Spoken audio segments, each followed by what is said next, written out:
What's going on, guys? It's Wafers, and welcome back to the Newport County Road to Glory Career Mode. It's episode 37, and today we are going to be wrapping up the season in the championship, playing the last two games, and then going into the playoffs to see if we can make it to the Premier League. This is the table. We are locked into a playoff position. We cannot be caught by Preston, so we will be either the fourth team or the fifth team, which means either way, we will be playing Bristol City. But into the last couple games of the season before we get to the playoffs, we go into a match against Brighton, the league winners, and they would come forward in the 70th minute, play a nice ball through, and they end up getting a penalty off of this one. I thought this was a pretty weak penalty in terms of the fact that the player sort of went down pretty easily from what I saw. You'll see the replay here. Conlon barely touches him, but he goes down, and they would end up scoring the penalty, putting it past Townsend to go up 1-0. About 10 minutes later, they would get another chance, working it back into the box once again. Camavinga's going to lay it off. Eventually, they end up getting a couple shots off. And this one was even worse in my eyes. They call another penalty here. You'll see another replay on Shepherd this time. And this one, he barely touches him. The shot has already been made. He didn't impact the shot at all. As you can see, he barely trips over him. But Edouard is going to step up again, once looking to score another penalty in this game, and he would step up, and Townsend saves this one. He goes right again, but it's not as in the corner as before. It wouldn't matter though, as Brighton would hold on to beat us 1-0 in the second to last game of the regular season, into the last game of the regular season, and we're going to Middlesbrough to face them in England. 5 minutes before the break, we would come forward looking to open up the scoring. Eventually ends up with Telford, and he finishes that one to give us a 1-0 lead just before the end of the first half. Telford in the race for the Golden Boot, looking to get some more goals in this last game to secure that, and he would get another opportunity as we come forward about 20 minutes after the restart. This time he's in on goal, and he's going to hit this one near post to put it past the keeper and get himself another goal. 2 goals in this game for Dom Telford as we take a 2-0 lead on Middlesbrough, and we would hold on for that one. We win the final game of the regular season 2-0, and that will take us into the playoffs. As you can see, we are facing Bristol City. It is a 2 legs for the first round of the playoffs. These are the lineup. This is the lineup we're going with for the first game. It's going to be the same as our normal lineup. We're playing full strength. We will have enough time in between games to rest, so we need to, go out there and try our best to beat Bristol City. They're a tough team during the regular season, and they open up the scoring here within 20 minutes, give themselves a 1-0 lead. We'd have to wait all the way until the second half to try to get back in this one. 60 minutes in, Bennett comes forward. He's going to find Rollins down this left-hand side. Eventually, Rollins is going to work his way into the box, lay it off, and Dom Telford will put it in off the post to knot this one up at 1. We would look for another goal though, since they are the away team in this one. We're trying to get another home goal, so we would have the advantage going into the second leg. And in stoppage time, we would come forward. Bennett finds Broadhead off the bench. Broadhead cuts inside and finesses this one around the keeper to give us a 2-1 advantage, and headed into the second leg. A big goal there to give us an advantage as we head to Bristol City to face them as the away team in the next game. So we go straight into that next game, and as I said, we are the away team now. So Bristol City, if they score 1 goal, they will be going through on away goals. However, if we score, then we would force an extra time, and we would come forward looking to get that away goal pretty early on. 20 minutes in, Bennett finds Telford. He's one-on-one, and he's going to finish this one. So we get our away goal. We're up 3-1 on aggregate, which means that if Bristol City score 2 goals to tie it up, we would be going to extra time. So at this point, we are safe. We cannot be eliminated in normal time. They would come forward right before the half, though, and get 1 goal back. So 1-1 on the night, 3-2 to us on aggregate, and 4 minutes into extra time. You can see there's only 1 minute added, but we go 4 minutes deep into added time, and they score a header. We would play the full extra time. Nothing happened. So we go to penalties. And the first penalty, Townsend comes up big. He saves it. Next up is Telford. He's going to go for the bottom left, and his gets saved. So not off to a good start for either team. Next up, O'Dowda sends Townsend the wrong way.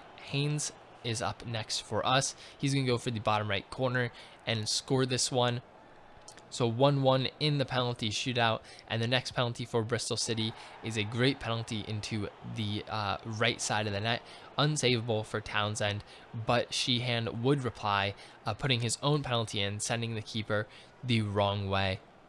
Semenyo would step up, and Townsend saves this one down to his left-hand side. Shepard's up next, going for the bottom left, and he hits this one in. And which means that if Townsend is able to save this penalty from Masengo, we will be going through to the promotion playoff final. Masengo steps up and Townsend saves. We are headed to the playoff final off the back of that save from Townsend. A big save after letting Bristol City back into the game. As you can see, 3-3 on aggregate. We win on penalties.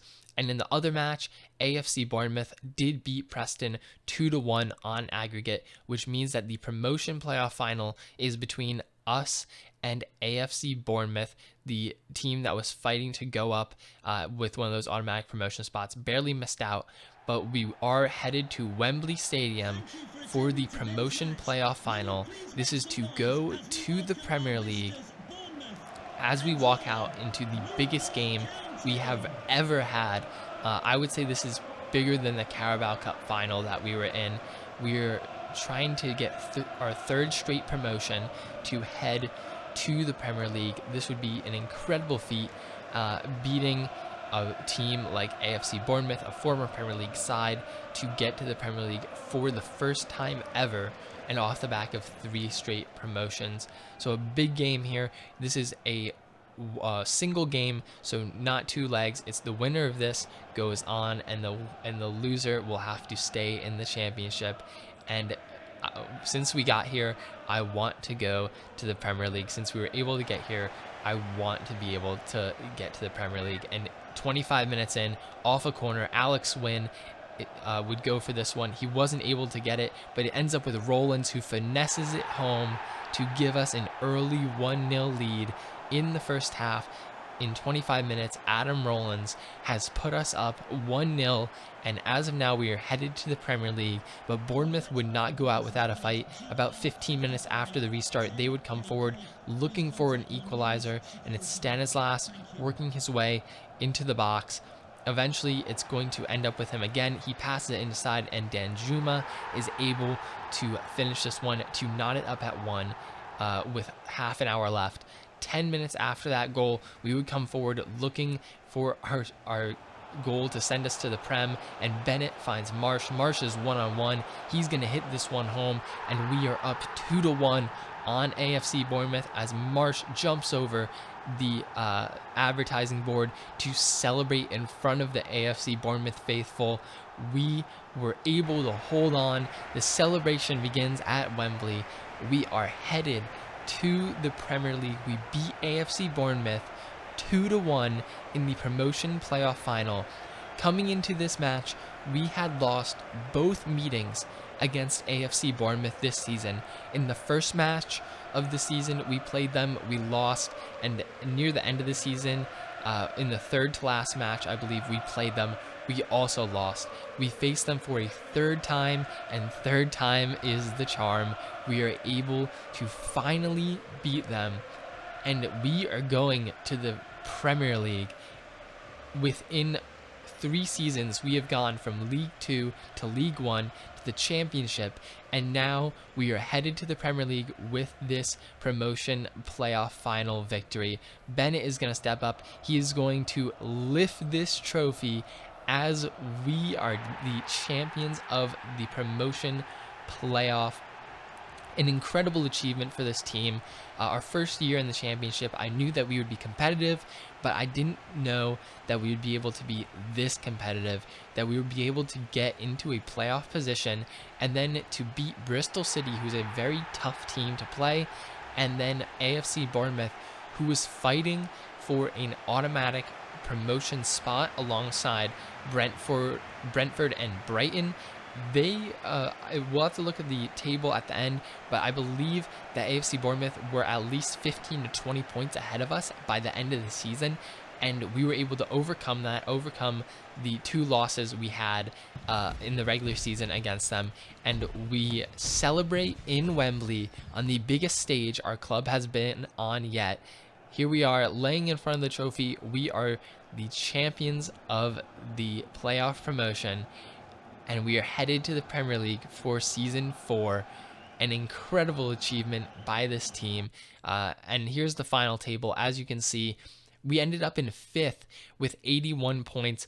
AFC Bournemouth was 18 points ahead of us. They almost got 100 points.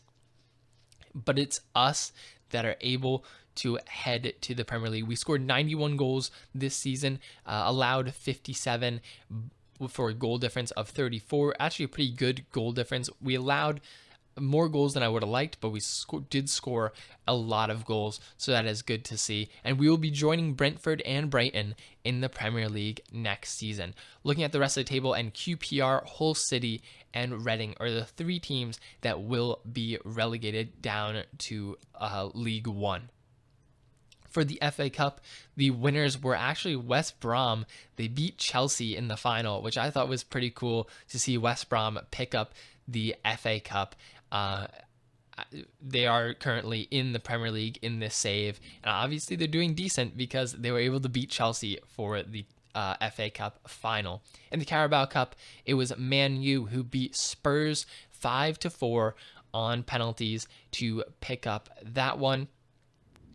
And then, obviously, in the championship playoffs finals, we were able to beat AFC Bournemouth 2-1 to send ourselves to the Prem. Looking at the stats for this year, Telford was able to get 24 goals. He was able to pick up that golden boot in the final day by scoring those 2 goals against Middlesbrough. He gets 24 goals, 1 ahead of Payet, to get his 3rd consecutive golden boot in 40 matches. Pretty good tally there for Telford. Lower than his last 2 years, but we are playing in a much tougher division this year. For assists, Marsh ended up with the highest assists, 33 assists in 45 matches. He more than doubled second place, which was Mina with 14. Bennett also had 14, although as you can see, he was out for a significant portion of the season. And then Telford added in with 12 assists as well. So some big numbers there for some of our midfielders and our striker. And then for clean sheets, Townsend was able to get 10 clean sheets in 46 games. Not great, but considering that we did concede a lot, I'll take the 10 clean sheets. It puts him at 6th in the division when it comes to clean sheets on the season. Taking a look at our final squad report for this season 3, and as you can see, we did get some good growth from some of our younger players. Conlon went up by 6. He's now 73 overall.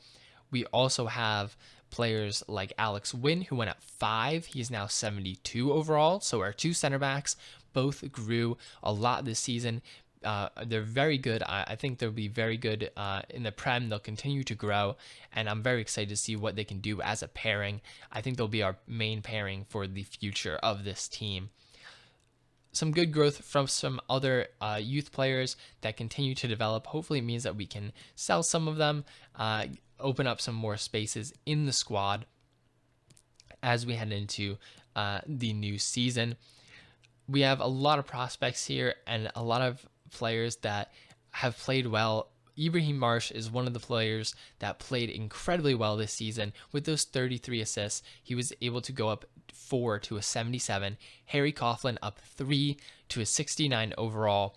Still has that potential to be special. We'll have to see if that stays for next season. And then Bennett was able to go up by 3 ratings to a 77. Obviously, he got injured for 2 months. That actually lowered his rating by 1. So really, he grew by 4 this season. But he only got the +3 because he got the -1 from the injury. Adam Rowlands up to a 73 overall, had a really incredible second half this season after coming at that left wing spot. Really helped make that left wing spot a real position of strength in our team, where it was a position of weakness before.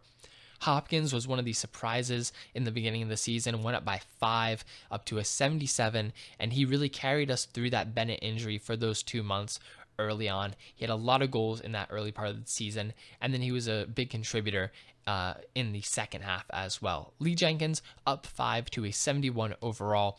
Still a great player, the future striker of this team, but the current striker is still Dom Telford, only up 1 to a 72.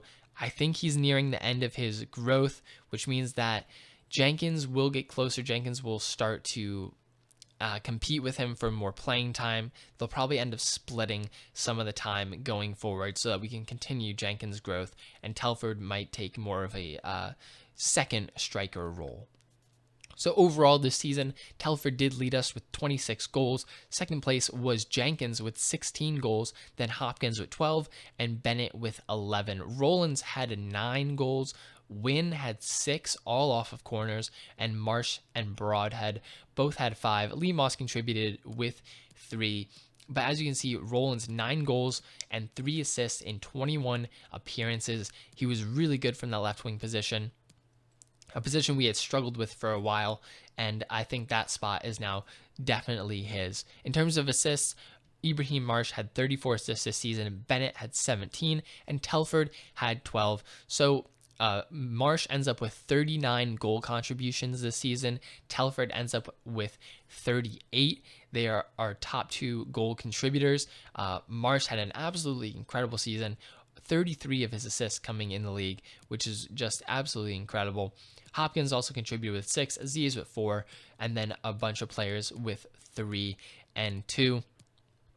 A lot of good contribution from a lot of different players this season. For clean sheets, obviously Townsend had 10 clean sheets, but Hopkins was actually on the field for the most. He was on the field for 11 clean sheets. But that's going to be it for this episode of the Newport County Road to Glory Career Mode. I hope you guys did enjoy it. I'm going to be back with another episode soon, and it's going to be the start of Season 4. We are headed to the Premier League, and I'm excited for what that'll bring us. I'm excited for the next season, and finally, being in the Premier League. We'll have to see how we do, but that's going to be it for this episode. As I said, if you did enjoy it, make sure to leave a like. Let me know what you think down below in the comments, and subscribe if you are new, and I'll see you guys soon with a new episode.